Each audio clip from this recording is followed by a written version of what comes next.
Alrighty, it's the last chapter of Coraline, chapter 13. Interesting that this author chose 13 chapters for his book, his scary book. Look at this photo. So this sort of reminds me of the end of chapter 12. If you recall, the hand was wandering around trying to grab Coraline. Alrighty, here we go. Where's my bookmark? Coraline's parents never seemed to remember anything about their time in the snow globe. At least they never said anything about it, and Coraline never mentioned it to them. Sometimes she wondered whether they had ever noticed that they had lost 2 days in the real world, and came to the eventual conclusion that they had not. Then again, there are some people who keep track of every day and every hour, and there are people who don't.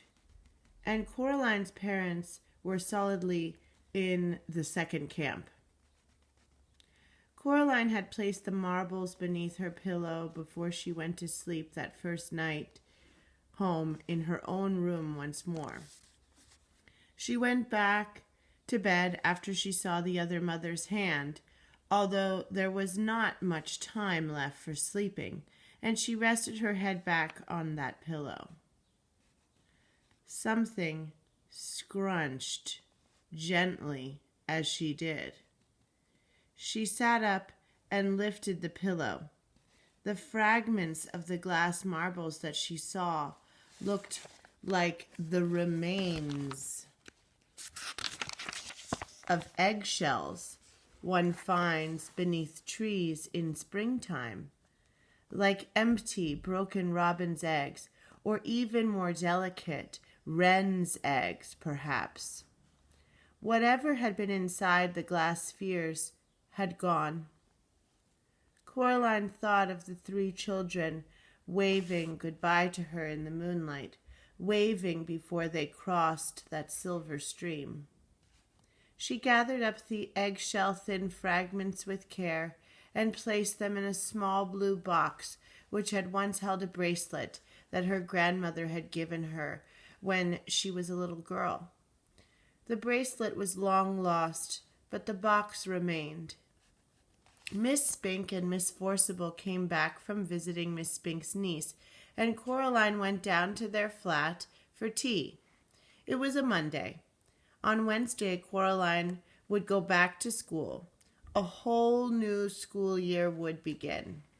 Miss Forcible insisted on reading Coraline's tea leaves. "Well, looks like everything's mostly ship-shape and Bristol fashion, lovey," said Miss Forcible. "Sorry?" said Coraline. "Everything is coming up roses," said Miss Forcible. "Well, almost everything. I'm not sure what that is." She pointed to a clump of tea leaves sticking to the side of the cup. Miss Spink tutted and reached for the cup. "Honestly, Miriam, give it over here. Let me see." She blinked through her thick spectacles. "Oh, dear, no. I have no idea what that signifies. It looks almost like a hand." Coraline looked. The clump of leaves did look a little like a hand, reaching for something. Hamish, the Scotty dog, was hiding under Miss Forcible's chair, and he wouldn't come out. "I think he was in some sort of fright," said Miss Spink. "He has a deep gash in his side, poor dear. We'll take him to the vet later this afternoon. I wish I know what could have done it." Something, Coraline knew, would have to be done. That final week of the holidays, the weather was magnificent, as if the summer itself were trying to make up for the miserable weather they had been having by giving them some bright and glorious days before it ended. The crazy old man upstairs called down to Coraline when he saw her coming out of Miss Spink and Miss Forcible's flat. "Hey! Hi! You! Coraline!" he shouted over the railing. "It's Coraline," she said. "How are the mice?" "Something has frightened them," said the old man, scratching his mustache. "I think maybe there is a weasel in the house. Something is about. I heard it in the night. In my country, we would have put down a trap for it, maybe. Put down a little meat or hamburger. And when the creature comes to feast, then, bam, it would be caught and never bother us more. The mice are so scared they will not even pick up their little musical instruments." "I don't think it wants meat," said Coraline. She put her hand up and touched the black key that hung about her neck. Then she went inside. She bathed herself and kept the key around her neck the whole time she was in the bath. She never took it off any more. Something scratched at her bedroom window after she went to bed. Coraline was almost asleep, but she slipped out of her bed and pulled open the curtains. A white hand with crimson fingernails leapt from the window ledge onto a drain pipe and was immediately out of sight. There were deep gouges in the glass on the other side of the window. Coraline slept uneasily that night, waking from time to time to plot and plan and ponder, then falling back into sleep, never quite certain where her pondering ended and the dream began. One ear always open for the sound of something scratching at her window pane or at her bedroom door. In the morning, Coraline said to her mother, "I'm going to have a picnic with my dolls today. Can I borrow a sheet, an old one you don't need any longer, as a tablecloth?" "I don't think we have one of those," said her mother. She opened the kitchen drawer that held the napkins and the tablecloths, and she prodded about in it. "Hold on. Will this do?" It was a folded-up disposable paper tablecloth covered with red flowers left over from some picnic they had been on several years before. "That's perfect," said Coraline. "I didn't think you played with your dolls any more," said Mrs. Jones. "I don't," admitted Coraline. "They're protective coloration." "Well, be back in time for lunch," said her mother. "Have a good time." Coraline filled a cardboard box with dolls and with several plastic dolls' teacups. She filled a jug with water, too. Then she went outside. She walked down to the road, just as if she were going to the shops. Before she reached the supermarket, she cut across a fence into some wasteland and along an old drive, then crawled under a hedge. She had to go under the hedge in 2 journeys in order not to spill the water from the jug. It was a long, roundabout, looping journey, but at the end of it, Coraline was satisfied that she had not been followed. She came out behind the dilapidated old tennis court. She crossed over it to the meadow where the long grass swayed. She found the planks on the edge of the meadow. They were astonishingly heavy, almost too heavy for a girl to lift, even using all her strength, but she managed. She didn't have any choice. She pulled the planks out of the way, one by one, grunting and sweating with the effort, revealing a deep, round, brick-lined hole in the ground. It smelled of damp and the dark. The bricks were greenish and slippery. She spread out the tablecloth and laid it carefully over the top of the well. She put a plastic doll's cup every foot or so at the edge of the well, and she weighed each cup down with the water from the jug. She put a doll in the grass beside each cup, making it look as much like a doll's tea party as she could. Then she retraced her steps back under the hedge, along the dusty yellow drive, across the back of the shops, back to her house. She reached up and took the key from around her neck. She dangled it from the string, as if the key were just something she liked to play with. Then she knocked on the door of Miss Spink and Miss Forcible's flat. Miss Spink opened the door. "Hello, dear," she said. "I don't want to come in," said Coraline. "I just wanted to find out how Hamish was doing." Miss Spink sighed. "The vet says that Hamish is a brave little soldier," she said. "Luckily, the cut doesn't seem to be infected. We cannot imagine what could have done it. The vet says some animal, he thinks, but has no idea what. Mr. Bobo says he thinks it might have been a weasel." "Mr. Bobo?" "The man in the top flat. Mr. Bobo. Fine old circus family, I believe. Romanian or Slovenian or Livonian or one of those countries. Bless me, I can never remember them anymore." It had never occurred to Coraline that the crazy old man upstairs actually had a name, she realized. If she'd known his name was Mr. Bobo, she would have said it every chance she got. How often do you get to say a name like Mr. Bobo aloud? "Oh," said Coraline to Miss Spink. "Mr. Bobo. Right. Well," she said a little louder, "I'm going to go and play with my dolls now, over by the old tennis court round the back." "That's nice, dear," said Miss Spink. Then she added confidentially, "Make sure you keep an eye out for the old well. Mr. Lovett, who was here before your time, said that he thought it might go down for half a mile or more." Coraline hoped that the hand had not heard this last, and she changed the subject.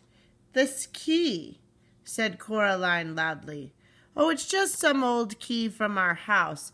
It's part of my game. That's why I'm carrying it around with me on this piece of string. Well, goodbye now." "What an extraordinary child," said Miss Spink to herself as she closed the door. Coraline ambled across the meadow toward the old tennis court, dangling and swinging the black key on its piece of string as she walked. Several times she thought she saw something, the color of bone, in the undergrowth. It was keeping pace with her, about 30 feet away. She tried to whistle, but nothing happened, so she sang out loud instead, a song her father had made up for her when she was a little baby, and which had always made her laugh. It went, "Oh, my twitchy witchy girl, I think you are so nice. I give you bowls of porridge, and I give you bowls of ice cream. I give you lots of kisses, and I give you lots of hugs, but I never give you sandwiches with bugs in." That was what she sang as she sauntered through the woods, and her voice hardly trembled at all. The dolls' tea party was where she had left it. She was relieved that it was not a windy day, for everything was still in its place. Every water-filled plastic cup weighed down the paper tablecloth as it was meant to. She breathed a sigh of relief. Now was the hardest part. "Hello, dolls," she said brightly. "It's tea time." She walked close to the paper tablecloth. "I brought the lucky key," she told the dolls, "to make sure we have a good picnic." And then, as carefully as she could, she leaned over and gently placed the key on the tablecloth. She was still holding on to the string. She held her breath, hoping that the cups of water at the edges of the well would weigh the cloth down letting it take the weight of the key without collapsing into the well. The key sat in the middle of the paper picnic cloth. Coraline let go of the string and took a step back. Now it was all up to the hand. She turned to her dolls. "Who would like a piece of cherry cake?" she asked. Jemima, Pinky, Primrose, and she served each doll a slice of invisible cake on an invisible plate, chattering happily as she did so. From the corner of her eye, she saw something bone white scamper from one tree trunk to another, closer and closer. She forced herself not to look at it. "Jemima," said Coraline, "what a bad girl you are. You've dropped your cake. Now I'll have to go over and get you a whole new slice." And she walked around the tea party until she was on the other side of it to the hand. She pretended to clean up spilled cake and to get Jemima another piece. And then, in a skittering, chittering rush, it came. The hand, running high on its fingertips, scrabbled through the tall grass and up onto a tree stump. It stood there for a moment like a crab tasting the air, and then it made one triumphant, nail-clacking leap onto the center of the paper tablecloth. Time slowed for Coraline. The white fingers closed around the black key. And then the weight and the momentum of the hand sent the plastic dolls' cups flying, and the paper tablecloth, the key, and the other mother's right hand went tumbling down into the darkness of the well. Coraline counted slowly under her breath. She got up to 40 before she heard a muffled splash coming from a long way below. Someone had once told her that if you look up at the sky from the bottom of a mine shaft, even in the brightest daylight, you see a night sky and stars. Coraline wondered if the hand could see stars from where it was. She hauled the heavy planks back onto the well, covering it as carefully as she could. She didn't want anything to fall in. She didn't want anything ever to get out. Then she put her dolls and the cups back into the in her cardboard box she had carried them out in. Something caught her eye while she was doing this, and she straightened up in time to see the black cat stalking toward her, its tail held high and curling at the tip like a question mark. It was the first time she had seen the cat in several days, since they had returned together from the other mother's place. The cat walked over to her and jumped up onto the planks that covered the well. Then slowly it winked one eye at her. It sprang down into the long grass in front of her and rolled over onto its back, wiggling about ecstatically. Coraline scratched and tickled the soft fur on its belly, and the cat purred contentedly. When it had had enough, it rolled over onto its front once more and walked back toward the tennis court like a tiny patch of midnight in the midday sun. Coraline went back to the house. Mr. Bobo was waiting for her in the driveway. He clapped her on the shoulder. "The mice tell me that all is good," he said. "They say that you are our savior, Caroline." "It's Coraline, Mr. Bobo," said Coraline. "Not Caroline, Coraline." "Coraline," said Mr. Bobo, repeating her name to himself with wonderment and respect. Very good, Coraline. The mice say that I must tell you that as soon as they are ready to perform in public, you will come up and watch them as the first audience of all. They will play Tumpty Umpty and Toodle Oodle, and they will dance and do 1,000 tricks. That is what is, they say. I would like that very much, said Coraline, when they're ready. She knocked at Miss Spink and Miss Forcible's door. Miss Spink let her in, and Coraline went into their parlor. She put her box of dolls down on the floor. Then she put her hand into her pocket and pulled out the stone with the hole in it. Here you go, she said. I don't need it anymore. I'm very grateful. I think it may have saved my life and saved some other people's death. She gave them both tight hugs, although her arms barely stretched around Miss Spink, and Miss Forcible smelled like the raw garlic she had been cutting. Then Coraline picked up her box of dolls and went out. What an extraordinary child, said Miss Spink. No one had hugged her like that since she had retired from the theater. That night Coraline lay in bed, all bathed, teeth cleaned, with her eyes open, staring up at the ceiling. It was warm enough that now that the hand was gone, she had opened her bedroom window wide. She had insisted to her father that the curtains not be entirely closed.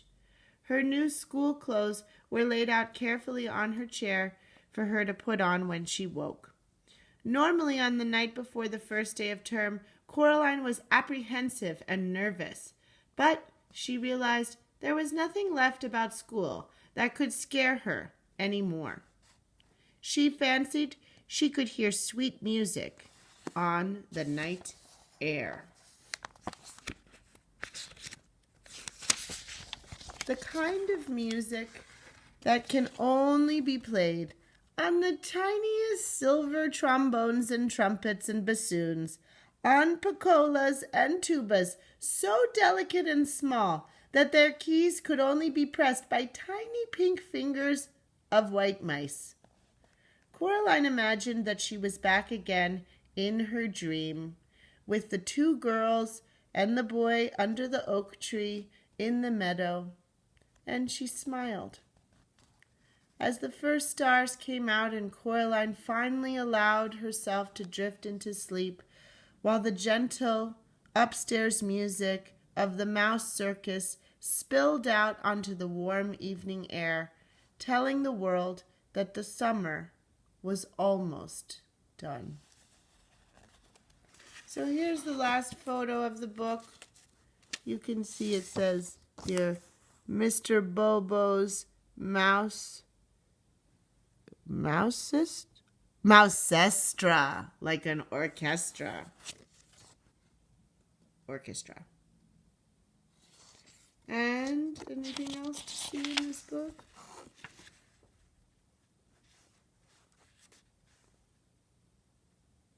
Another book written by Neil Gaiman. Here's a little blurb on the author. If you're interested, you could pause the video and read this. But this is the end of our reading of Coraline. So stay tuned for our next YouTube playlist where I will be reading Esperanza Rising. Over and out.